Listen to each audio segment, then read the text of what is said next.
जरा सोचिए, एक लड़का जो नागौर के छोटे से गांव बागौर से जयपुर पढ़ने आया था। ना एबीवीपी, ना एनएसयूआई, ना कोई बड़ी पार्टी, फिर भी राजस्थान यूनिवर्सिटी का प्रेसिडेंट बन जाता है और सरकार को मजबूर कर देता है नियम बदलने के लिए। जी हाँ, ये कहानी है हनुमान बेनीवाल की, जो सिर्फ नेता नहीं बल्कि छात्र आंदोलन का ब्रांड बन जाता है। 1994-95 की बात है। महाराजा कॉलेज, जयपुर का सबसे बड़ा कॉलेज, जहां से शुरू होती है बेनीवाल की एंट्री। लगातार 2 बार छात्र संघ अध्यक्ष, फिर 1996 में लॉ कॉलेज के प्रेसिडेंट और 1997 में सबको चौंकाते हुए निर्दलीय चुनाव लड़कर राजस्थान यूनिवर्सिटी छात्र संघ अध्यक्ष बन जाते हैं। अब जरा सोचिए, जहां सालों से एबीवीपी और एनएसयूआई की लड़ाई चलती थी, वहां एक अकेला लड़का बिना पार्टी के सिस्टम को हरा देता है, हिला देता है। यहीं से बनती है उनकी पहचान, सिस्टम से लड़ने वाले नेता की। गांव के छात्रों के लिए सबसे बड़ा आंदोलन अब कहानी में आता है, असली ट्विस्ट। उस दौर में क्या होता था?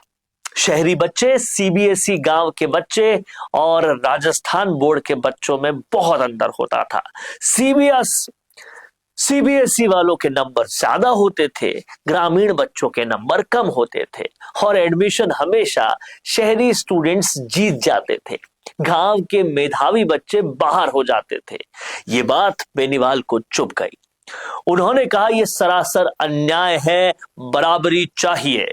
और फिर धरना, प्रदर्शन, रैली, घेराव, पूरा कैंपस हिल गया। सरकार पर इतना दबाव पड़ा कि ग्रामीण छात्रों को 5% बोनस अंक देने का नियम लागू करना पड़ा। दोस्तों, आज हजारों स्टूडेंट्स जो कॉलेज पहुंचे उस फैसले की वजह से पहुंचे हैं और यही वजह है कि आज भी गांव का युवा कहता है, बेनीवाल अपना आदमी है।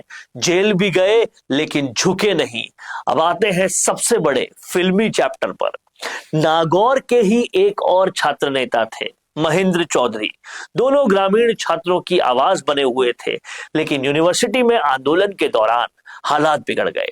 पुलिस आई, लाठीचार्ज हुआ और बेनीवाल और महेंद्र चौधरी को जेल भेज दिया गया। अब सरकार सोच रही थी, जेल में डालो, मामला शांत हो जाएगा, लेकिन हुआ उल्टा।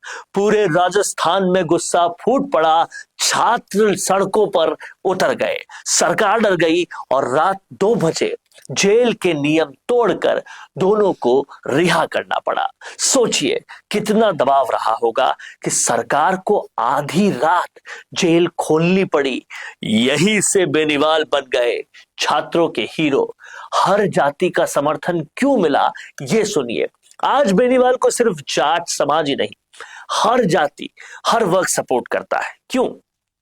क्योंकि उन्होंने जाति की राजनीति कभी की ही नहीं, मुद्दों की राजनीति की है।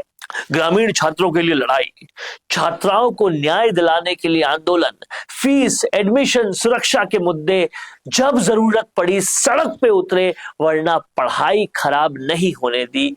यही बैलेंस उन्हें बाकी नेताओं से अलग बनाता है। छात्र नेता से राजनीतिक पार्टी तक कॉलेज खत्म हुआ, लेकिन भीड़ खत्म नहीं हुई। समर्थन ऐसे ही बढ़ता गया और फिर राष्ट्रीय लोकतांत्रिक पार्टी आरएलपी की स्थापना हुई। आज भी राजस्थान के कॉलेज कैंपस में आपको बेनीवाल के पोस्टर दिख जाएंगे, क्योंकि ये नेता टीवी से नहीं, आंदोलनों से बना है।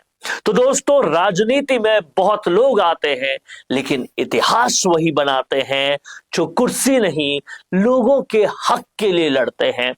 और हनुमान बेनीवाल की कहानी यही बताती है, छात्र राजनीति अगर सही दिशा में हो तो सरकारें झुक जाया करती है, सरकारें रुक जाया करती है।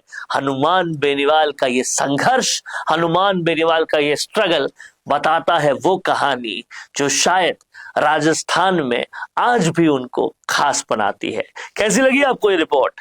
लिखते जाइए कमेंट बॉक्स में। देखते रहिए संवाद, क्योंकि ये संवाद है भारत का, भारत के लिए। नमस्कार। वीडियो चाहिए बिजनेस प्रमोशन का या फिर पर्सनल ब्रांडिंग के लिए, तो अब आपको एक ही जगह मिलेंगे हाईटेक स्टूडियोज, प्रोफेशनल सेटअप और क्रिएटिव टीम।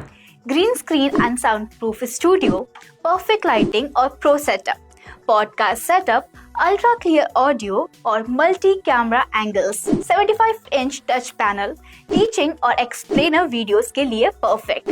10 से 15 साल एक्सपीरियंस्ड एंकर्स और जर्नलिस्ट जो आपके कंटेंट को देंगे प्रोफेशनल टच। राजस्थान का तीसरा सबसे बड़ा डिजिटल न्यूज चैनल आपकी ब्रांड को मिलेगा प्लेटफॉर्म। 50+ प्रोफेशनल वीडियो मॉडल्स जो आपके प्रोजेक्ट को बनाएंगे ज्यादा इंगेजिंग। हमने